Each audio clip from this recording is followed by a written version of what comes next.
आता काल जे आरोपींना अटक झालेली आहे आणि त्यांना 2 दिवसाची जी पीसी मिळाली आहे,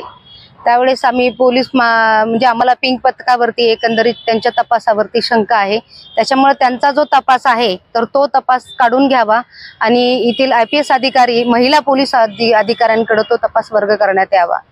त्यानंतर काल जे आरोपींना आणलं कोर्टामध्ये तर त्यावेळेस त्यांच्या हाताला हातकड्या घातलेल्या नव्हत्या।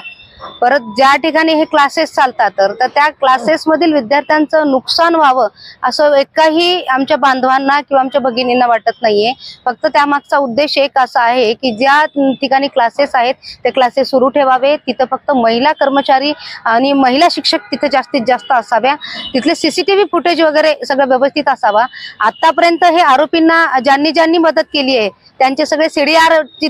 तपासणी करावा आणि त्यांना सुद्धा याच्यामध्ये सह आरोपी करावं, अशा आमच्या बऱ्याचशा मागण्या आहेत, जेणेकरून आम्ही त्या माध्यमातून आज पोलीस अधीक्षक साहेबांना निवेदन दिलेलं आहे की यानंतरच्या हे जे खटावकर आणि पवार हे यांचे जे 2 आरोपी आहेत, या आरोपींना ज्या पद्धतीने इतर विद्यार्थ्यांना त्यांच्याबद्दल त्रास झालेला आहे, त्या विद्यार्थ्यांची मानसिक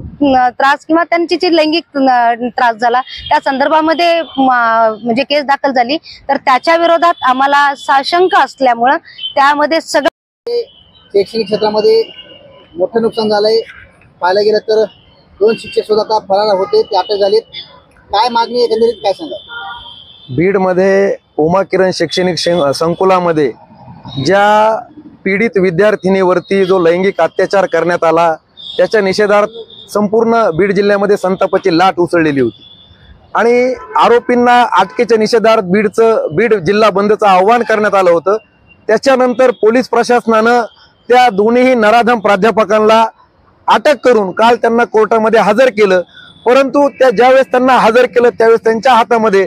हातकडी नव्हती। त्याच्यामुळे संपूर्णतः पालकांमध्ये आणि विद्यार्थ्यांमध्ये असा संशय निर्माण झालेला आहे की याच्यामध्ये पोलीस प्रशासन काय आरोपींना सहकार्य करते का, की आरोपींच्या बाजूने काही राजकीय दबाव पोलिसांवरती आहे का, हा सगळ्यात मोठा विषय आज बीडमध्ये चर्चेला जात आहे।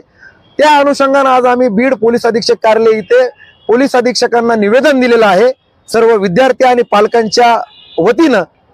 की हा जो तपास जो पिंक पथकाकडे दिलेला आहे तर त्या पिंक पथकाकरता तपास काढून तो IPS अधिकाऱ्याकडे तो तपास देण्यात यावा आणि जे याच्यामध्ये प्रमुख आरोपी आहे प्रशांत खटावकर आणि विजय पवार यांची जी ज्ञानेश्वर पब्लिक स्कूल आहे त्या शाळेचेही बरेचसे गोंधळ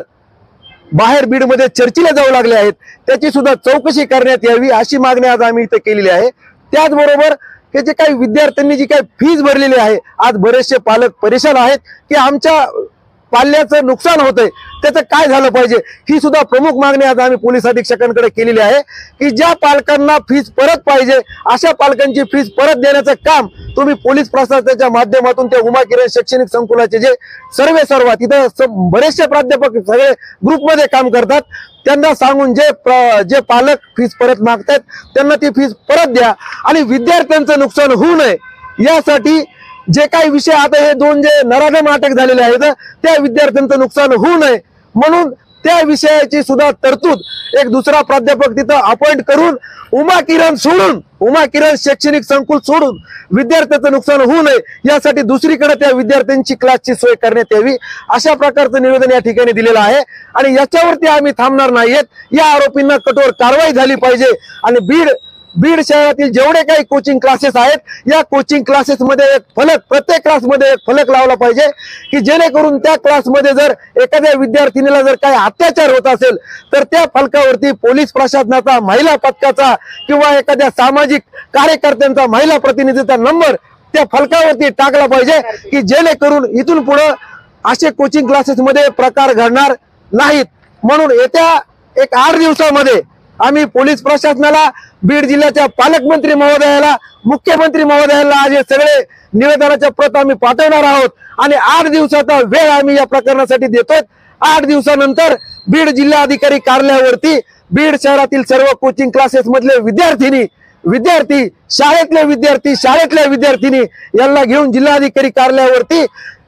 विद्यार्थिनी बचाव मोर्चा आम्ही या ठिकाणी मोठ्या प्रमाणामध्ये काढणार आहोत अशा आशयाचं निवेदन आज आम्ही या ठिकाणी दिलं आणि आज निवेदन द्यायला आल्यानंतर आम्हाला इथे गोष्ट प्रामुख्याने निदर्शनास आली की विजय पवार आणि प्रशांत खटावकर या दोन्ही नराधमांनी त्यांच्या बचावासाठी त्यांच्या जवळचे नातेवाईक हे पालक म्हणून आज इथं आणले होते आणि त्याच पालकांचे मुलं विद्यार्थी म्हणून पोलीस अधीक्षक कार्यालयाच्या बाहेर उभा केले होते. परंतु हे षडयंत्र आम्ही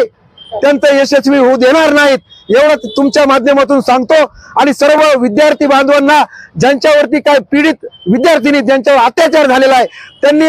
पोलीस प्रशासनाला गुप्त माहिती द्यावी एवढंच आवाहन करतो आणि थांबतो. जय हिंद, जय महाराष्ट्र.